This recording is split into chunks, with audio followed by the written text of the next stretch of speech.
ಪ್ರಶ್ನೆ ಮಾಡೋದಿಲ್ಲ. ಆದರೆ ದಯಮಾಡಿ ಇಷ್ಟು ದೊಡ್ಡ ಪ್ರಮಾಣದ ವಿಷಯ ಇರುವಂತ ಸಂದರ್ಭದಲ್ಲಿ ನಿಮ್ಮ ನಿರ್ಣಯವನ್ನ ನೀವು ಒಂದ್ಸರಿ ಮರುಪರಿಶೀಲಿಸಬೇಕು ಅಂತ ನಾನು ವಿನಂತಿಸ್ತೇನೆ.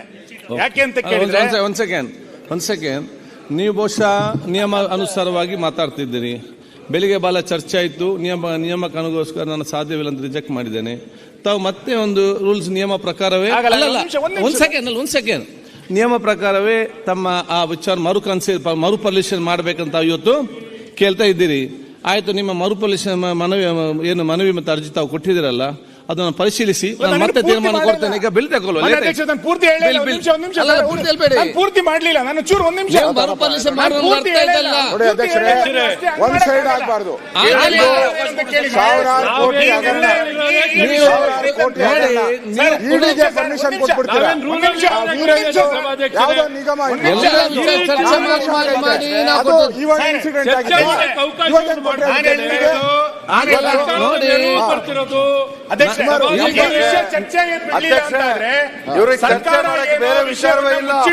ಯಾವ ಪ್ರಶ್ನೆ ನೋಡಿ, ನಾವೊಂದು ಕೆಟ್ಟ ಸಂಪ್ರದಾಯದಲ್ಲಿ ಮಾಡಲಿಕ್ಕೆ ಸಾಧ್ಯವಿಲ್ಲ.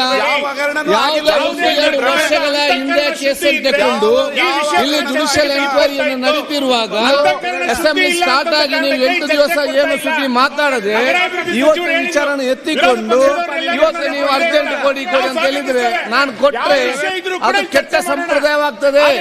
ಇನ್ನು ಭವಿಷ್ಯದಲ್ಲಿ ಎಲ್ಲರೂ ಕೂಡ 1 ವರ್ಷ 2 ವರ್ಷ 3 ವರ್ಷ 4 ವರ್ಷ ವಿಚಾರಗಳನ್ನು ಇಲ್ಲಿ ಚರ್ಚೆಗೆ ತೆಗೆದುಕೊಂಡು ನೀವು ನಿಲುವಳಿ ಸೂಚನೆ ಮಂಡಿಸಿದ್ರೆ ನಾನು ಯಾಕೆ ಅದಕ್ಕೆ ಕಾರಣಕರ್ತನಾಗಬೇಕು? ಇದಿಲ್ಲ ನೋಡಿ, ಒಂದು ಕೆಟ್ಟ ಸಂಪ್ರದಾಯ ಅವಕಾಶ ಮಾಡಿ ನಾವು ಕೊಡ್ಬೇಡಿ. ಬಹಳ ಸ್ಪಷ್ಟವಾಗಿ ಇರುವಂತದ್ದು. ಆದ ಕಾರಣ ಇವತ್ತು ಬಿಲ್ ಆಗಬೇಕು, ಬಿಲ್ ಅವಕಾಶ 85,000 ಜನ ಅರ್ಜಿ ಹಾಕೊಂಡು ಕಾಯ್ತಾ ಇದ್ದಾರೆ. 85,000 ಜನ ಅರ್ಜಿ ಹಾಕೊಂಡು ಕಾಯ್ತಾ ಇದ್ದಾರೆ.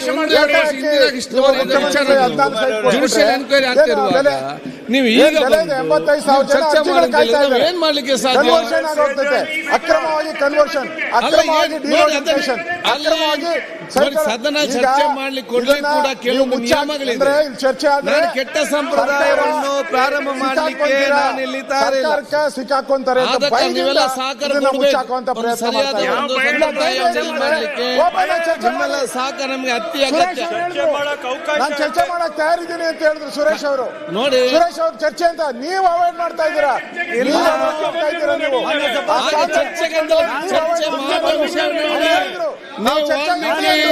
ವಾಲ್ಮೀಕಿ ದಿನಾಚರಣೆ ಹಗರಣವನ್ನು 4 ದಿವಸ ನಾವೇನು ಮಾತಾಡಬೇಕು. ಅದು ಪ್ರಸ್ತುತವಾದ ವಿಚಾರ ಇತ್ತು, ಅಗತ್ಯ ವಿಚಾರ ಇತ್ತು. 1 ವರ್ಷ ಹಿಂದೆ ವಿಚಾರ, 2 ವರ್ಷಗಳ ಹಿಂದೆ ವಿಚಾರ ಜುಡಿಷಿಯಲ್ ಎನ್ಕ್ವೈರಿ ಆಗುವಾಗ ನೀವು ಈಗ ಚರ್ಚೆ ಮಾಡ್ಬೇಕಂದ್ರೆ ನಾವೇನೇ ಇಲ್ಲಿ